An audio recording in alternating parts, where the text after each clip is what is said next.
नमस्कार दोस्तों, मैं आपका दोस्त सात्विक अपने YouTube चैनल पर स्वागत करता हूं और आज हम आपके लिए एक नई और दिलचस्प वीडियो लेकर आए हैं। अगर आप हमारे चैनल पर नए हैं तो चैनल को सब्सक्राइब करें और बेल आइकन को दबाना ना भूलें ताकि हमारे आने वाले नए वीडियो का नोटिफिकेशन आपको सबसे पहले मिल सके। आज के वीडियो में हम भारत के सभी प्रधानमंत्री के कार्यों को चर्चा करेंगे।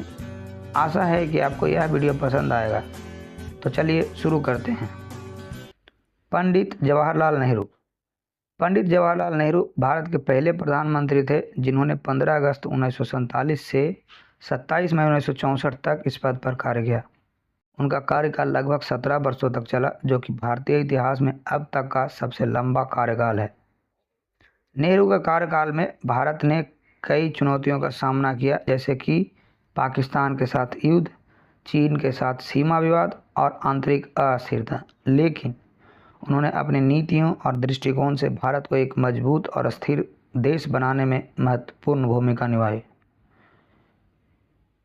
बाल दिवस इनके जन्मदिन के रूप में मनाया जाता है। गुलजारीलाल नंदा। गुलजारीलाल नंदा भारत के कार्यवाहक प्रधानमंत्री थे जिन्होंने 2 बार अंतरिम प्रधानमंत्री के रूप में इस पद पर कार्य किया। पंडित जवाहरलाल नेहरू की मृत्यु के बाद वे पहली बार 27 मई 1964 से 9 जून 1964 तक और लाल बहादुर शास्त्री की मृत्यु के बाद दूसरी बार 11 जनवरी 1966 से 24 जनवरी 1966 तक इस पद पर रहे। दोनों का कार्यकाल केवल 13 दिन का था। लाल बहादुर शास्त्री। लाल बहादुर शास्त्री भारत के दूसरे प्रधानमंत्री थे जिन्होंने 9 जून 1964 से 11 जनवरी 1966 तक इस पद पर कार्य किया। उनका कार्यकाल लगभग 1 वर्ष 7 महीने तक चला। शास्त्री जी ने भारत में हरित क्रांति की शुरुआत की, जिससे देश की कृषि उत्पादकता में वृद्धि हुई और वे 1965 में भारत पाकिस्तान युद्ध के दौरान देश का नेतृत्व किए। भारतीय सैनिकों और किसानों के सम्मान में जय जवान जय किसान का नारा दिया। शास्त्री जी की मृत्यु 11 जनवरी 1966 को ताशकंद में रहस्यमय तरीके से हुई, जब वे भारत पाकिस्तान शांति वार्ता में भाग ले रहे थे। इंदिरा गांधी।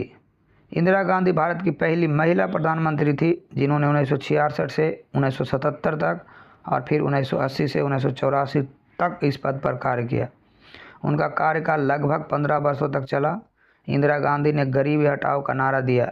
1969 में बैंकों का राष्ट्रीयकरण किया, जिससे देश की अर्थव्यवस्था में वृद्धि हुई। 1971 में बांग्लादेश की स्वतंत्रता के लिए समर्थन किया। 1975 में आपातकाल लगाया, जिससे देश में कई प्रतिबंध लगाए गए। 31 अक्टूबर 1984 को इनकी मृत्यु हुई, जब इनके ही सुरक्षा गार्ड ने इन्हें गोली मार दी। मोरारजी देसाई। मोरारजी देसाई भारत के चौथे प्रधानमंत्री थे जिन्होंने 1977 से 1979 तक इस पद पर कार्य किया। उनका कार्यकाल लगभग 2 वर्षों तक चला। मोरारजी देसाई ने आपातकाल को समाप्त किया, जो कि इंदिरा गांधी ने लगाया था। उन्होंने जनता पार्टी का गठन किया, जो कि इंदिरा गांधी के विरोध में बनी थी। वे प्रशासनिक सुधार के लिए कई कदम उठाए। उनकी मृत्यु 10 अप्रैल 1995 को हुई। उनका कार्यकाल अल्पकालिक था, लेकिन उन्होंने अपने कार्यकाल में कुछ महत्वपूर्ण नीतियों को लागू किया।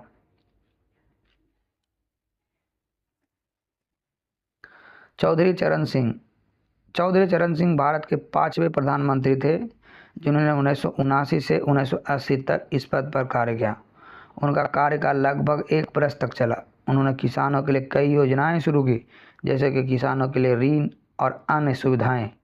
उन्होंने जनता पार्टी के नेतृत्व में परिवर्तन किया, जो कि मोरारजी देसाई के बाद हुआ था। उनकी मृत्यु 29 मई 1987 को हुई। राजीव गांधी। राजीव गांधी भारत के 6ठे प्रधानमंत्री थे जिन्होंने 31 अक्टूबर 1984 से 2 दिसंबर 1989 तक इस पद पर कार्य किया। राजीव गांधी ने भारत में सूचना प्रौद्योगिकी के विकास को बढ़ावा दिया और देश को इस क्षेत्र में आगे बढ़ाया। शिक्षा और स्वास्थ्य सुविधाओं को बेहतर बनाया। भारतीय अर्थव्यवस्था में उदारीकरण की शुरुआत की और देश को वैश्विक अर्थव्यवस्था के साथ जोड़ने के लिए कदम उठाए। राजीव गांधी के कार्यकाल में बोफोर्स घोटाला हुआ, जिसमें सरकार पर भ्रष्टाचार के आरोप लगे। राजीव गांधी के कार्यकाल में शाह बानो मामला हुआ, जिसमें सरकार ने मुस्लिम महिलाओं के अधिकारों के मुद्दे पर कानून पारित किया। राजीव गांधी के कार्यकाल में पंजाब में आतंकवाद की समस्या बढ़ी, जिसे हल करने के लिए सरकार ने कई कदम उठाए। राजीव गांधी के कार्यकाल में असम समझौता हुआ, जिसमें सरकार ने असम के लोगों की मांगों को पूरा करने के लिए कदम उठाए। विश्वनाथ प्रताप सिंह भारत के 7वें प्रधानमंत्री थे। 1989 में वे भारत के प्रधानमंत्री बने। उनका जन्म 25 जून 1931 को उत्तर प्रदेश में हुआ था और उनकी मृत्यु 27 नवंबर 2008 को दिल्ली में हुई थी। उन्होंने अपने राजनीतिक जीवन की शुरुआत कांग्रेस पार्टी से की। 1980 में वे केंद्रीय वित्त मंत्री बने। 1987 में वे कांग्रेस पार्टी से अलग होकर जनता दल में शामिल हुए। चंद्रशेखर भारत के 8वें प्रधानमंत्री थे। उनका कार्यकाल 10 नवंबर 1990 से 21 जून 1991 तक था। वे एक मजबूत और दृढ़ नेता थे। उन्होंने सामाजिक न्याय के लिए काम किया और आर्थिक सुधारों को आगे बढ़ाया।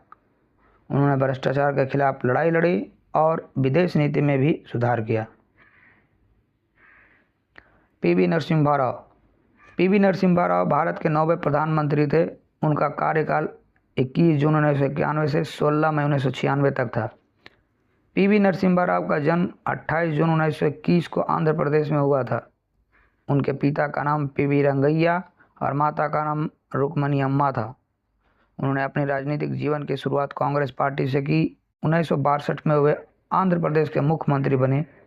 1971 में वे केंद्रीय मंत्री बने। 1984 में वे कांग्रेस पार्टी के महासचिव बने। पीवी नरसिम्हा राव का निधन 23 दिसंबर 2004 को दिल्ली में हुआ था। एच.डी. देवगौड़ा भारत के 11वें प्रधानमंत्री थे, जिन्होंने 1 जून 1996 से 21 अप्रैल 1997 तक इस पद पर कार्य किया। एच.डी. देवगौड़ा का जन्म 18 मई 1933 को कर्नाटक में हुआ था। उनके पिता का नाम दोडे गौड़ा और माता का नाम गोदावरी थी। उन्होंने क्षेत्रीय दलों को महत्व दिया और उन्हें केंद्र सरकार में शामिल किया। उन्होंने प्रधानमंत्री ग्रामीण आवास योजना शुरू की, जिसका उद्देश्य ग्रामीण क्षेत्रों में आवास की सुविधा प्रदान करना था। एच.डी. देवगौड़ा अभी भी जीवित हैं और राजनीति में सक्रिय हैं। अटल बिहारी वाजपेयी भारत के 10वें प्रधानमंत्री थे, जिन्होंने 3 बार इस पद पर कार्य किया।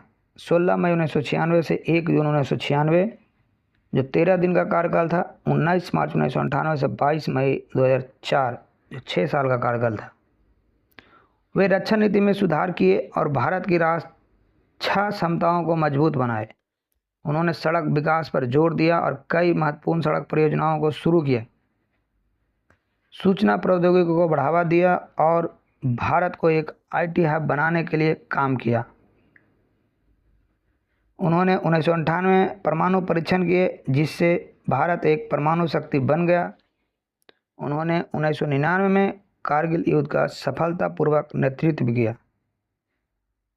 मनमोहन सिंह भारत के 13वें प्रधानमंत्री थे, जिन्होंने 22 मई 2004 से 26 मई 2014 तक इस पद पर कार्य किया।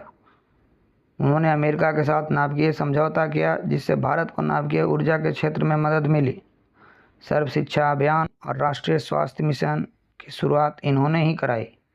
उन्होंने महिला सशक्तिकरण के लिए काम किया और महिलाओं के लिए कई योजनाएं शुरू की। मनमोहन सिंह एक महान अर्थशास्त्री और राजनेता थे, जिन्हें दूरदर्शिता और नेतृत्व क्षमता के लिए याद किया जाता है। नरेंद्र मोदी भारत के 14वें प्रधानमंत्री हैं, जो 26 मई 2014 से इस पद पर कार्यरत हैं। उन्होंने आर्थिक विकास को बढ़ावा दिया और भारत की आर्थिक विकास दर को बढ़ाया। उन्हें स्वच्छ भारत अभियान शुरू किया, जिसका उद्देश्य भारत को स्वच्छ और स्वस्थ बनाना है। उन्होंने मेक इन इंडिया अभियान शुरू किया, जिसका उद्देश्य भारत को विनिर्माण का हब बनाना है। नरेंद्र मोदी एक मजबूत और दृढ़ नेता हैं, जिन्हें उनकी दूरदर्शिता और नेतृत्व क्षमता के लिए जाना जाता है।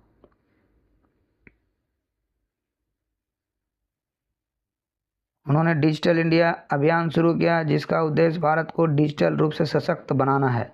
उन्होंने उज्ज्वला योजना शुरू की, जिसका उद्देश्य गरीब परिवारों को मुफ्त LPG कनेक्शन प्रदान करना है। उन्होंने आयुष्मान भारत योजना शुरू की, जिसका उद्देश्य गरीब परिवारों को मुफ्त स्वास्थ्य बीमा प्रदान करना है। उन्होंने विदेश नीति में सुधार किया और भारत के संबंधों को विश्व के अन्य देशों के साथ बेहतर बनाया। अगर आपको ये वीडियो अच्छा लगा है तो आप इस वीडियो को लाइक करें, शेयर करें, चैनल को सब्सक्राइब करें और कमेंट बॉक्स में अपना कमेंट जरूर लिखें। धन्यवाद।